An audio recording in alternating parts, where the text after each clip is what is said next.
Hey guys, Richard Blaine here, Mr. Easy Cooking. Thanks for stopping by my Easy Cooking channel tonight. Tonight I'm making another Asian dish. Recently I had been asked by a bunch of viewers to make some Cambodian food. I've made exactly one Cambodian dish. Well, now it's two with the advent of the Slap Mon Char La Miette that I made the other week, the wings. I've made exactly two Cambodian dishes in my 5 or 6 years of doing YouTube. And so I had some viewers contact me and say, make some more Cambodian food. As usual, when people send me requests, I say, okay, give me an idea what you want. Somebody said, make Sach Krawh, okay? Sach Krawh is Cambodian for beef sausage, beef fat. Make Kwah Ko or Twah Ko beef sausage. Now, in my experience with Southeast Asian cooking, the predominant meats are basically chicken and pork, beef being very expensive. But in Cambodia, it turns out that Kwah Ko is made predominantly with beef. Some people make it with pork. And so I did some research and found that it was a very interesting sausage. It could be a sour sausage or a sweet and sour sausage. Tonight I'm going to be making a sweet and sour sausage. But I come to find out that it's a very interesting beef sausage. And I'm going to make a variation called Kwah Ko kroeung, Cambodian beef sausage with lemongrass and other flavors. Kwah Ko or Kwah Ko kroeung is a very interesting sausage, and I decided to make this sausage because most of us out there are familiar with, Italian sausage, Polish sausage, blood sausage from Germany, Russia, or wherever, but not many Occidental Americans are familiar with the sausages of Asia, like the sausage of Korea, sundae. Okay, sundae is another sausage that uses rice and meat and some blood and stuff like that. And not many people, I come to find out, are familiar with Kwah Ko kroeung. So tonight we're going to be making a Cambodian beef sausage, Kwah Ko kroeung. It's going to have excellent umami. As usual with YouTube, let's get going and let's make some sausage. So here we have about 5 pounds of coarsely ground chuck that I had ground at the butcher. The first thing that I'm going to add to this is curing salt. Okay, this is Morton's Tender Quick curing salt. The souring agent, or one of them, is rice. Here is the lemongrass powder. And actually what this is the finest chopped, processed lemongrass I could get. This started out as a stalk of lemongrass. Rinse my hands. I chopped it as fine as I could get it, then I put it into a food processor. This is going to add the aromatic nature to this sausage. It's just going to be fantastic. Just a little bit. For 5 pounds, I'm only using 1 tablespoon of crushed red chili flakes. So is a half a cup of brown sugar. The heat, the sweet. This here is 2 tablespoons hoisin sauce. Okay. This will add some color and a whole lot of flavor. This is curry leaf. This is dried galangal. I'm using dry ingredients. Garlic granules. You can use fresh garlic. What I'm using here is hibachi seasoning. This is an Asian blend of sweet and smoky spices that are used to marinate or cure meat to be grilled on an American barbecue or a hibachi. This is Chinese cooking rice wine, Shaoxing.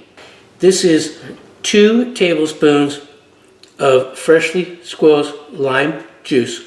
I went with the juice over the zest because I wanted the acidity in the sausage. Now, what I'm going to do is I'm going to blend this together by hand. It's going to take probably 10 or 15 minutes to really get this blended by hand, and then we'll be back and I'll show you what it looks like. All right, now the meat for the Kwah Ko. The meat for the Kwah Ko is done, okay? I took about 15 or 20 minutes and mixed it together by hand, and now I'm going to turn it into sausage. Now, most recipes make Kwah Ko in a sausage casing, and in this recipe I'm not going to do that. I'm going to use the Kwah Ko in a different way, and I'm not going to stuff it into an intestine. All right, I'm going to wrap it in saran wrap and let it cure to be used in a lot of different ways. So stick around and I'll talk about those different ways with you in about a minute.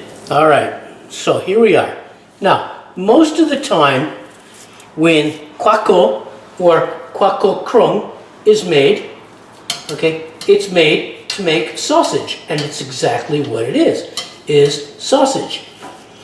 But usually it's put into an intestine, a pig's intestine, a hog intestine, right? I was going to do that, but I wanted to show my subs and my viewers a different way of doing Kwah Ko. So what I'm doing is I'm taking a bunch of the mixed meat that I put together, and I'm putting it on a layer of saran wrap, because the wonderful, wonderful Asian flavors of this Kwah Ko, right, is so much more versatile than just making a sausage with a case.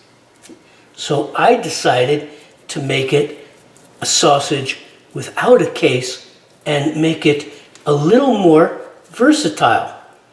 All right, because Kwah Ko has a myriad of flavors and excellent umami, and because I'm using curing salt, I decided to use saran wrap here, and I decided to use saran wrap here, and then fold it over and then make a nice tight roll. All right.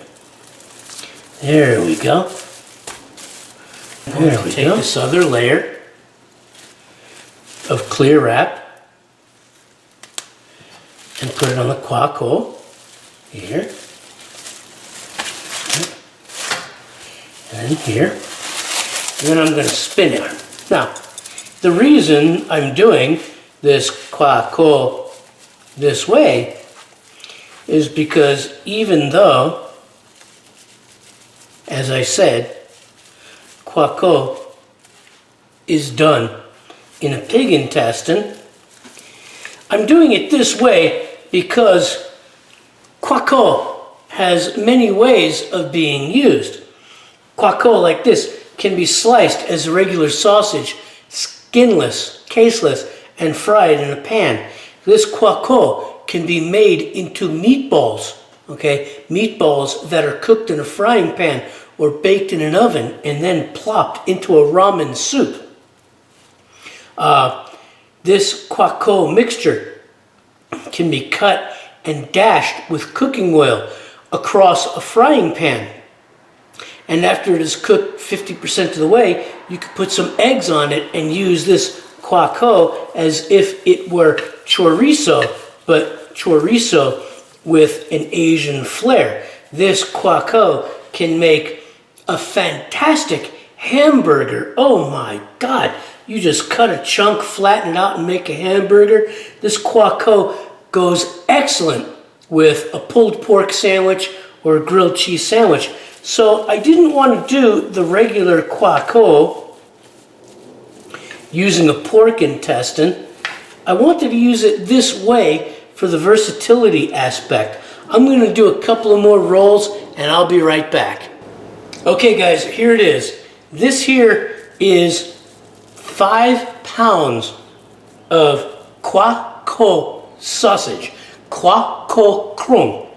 But instead of putting it in hog intestine, pig intestine, I've put it in plastic wrap, saran wrap. These are burgers. This is caseless sausage, caseless sausage, caseless, caseless, caseless, caseless sausage.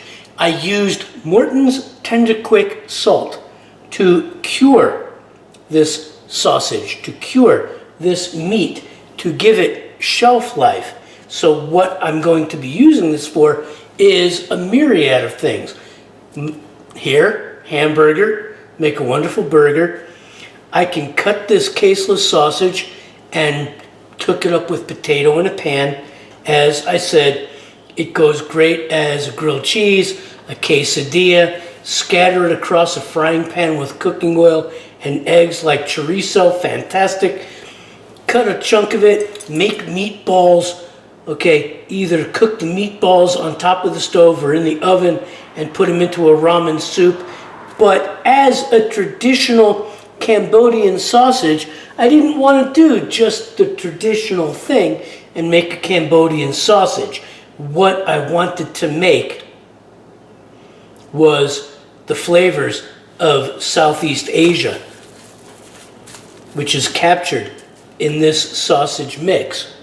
And instead of making just sausage, I wanted to make something that could flavor many things across many cultures and across many dishes. Soup, eggs, burgers, grilled cheese, whatever. This recipe of Kwah Ko can make so many things beyond sausage. So I didn't just want to do a sausage recipe.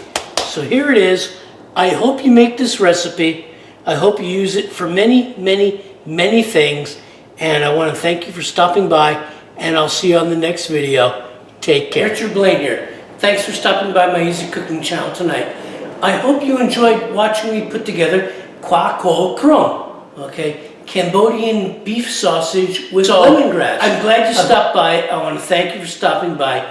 I hope you make this sausage, whether you stuff it in a casing or stuff it in saran wrap and put it in the refrigerator to let it cure, like I'm doing, with curing salt. That's going to sit in my refrigerator for 5 days and cure with the Morton Tender Quick salt before I even use it. All right? So that's the best part about curing salt and meat. So I hope you make this recipe or some variation of it. Give me some comments, give me some love, let me know what you think. And I want to thank you for stopping by, and I'll see you on the next video. Take care.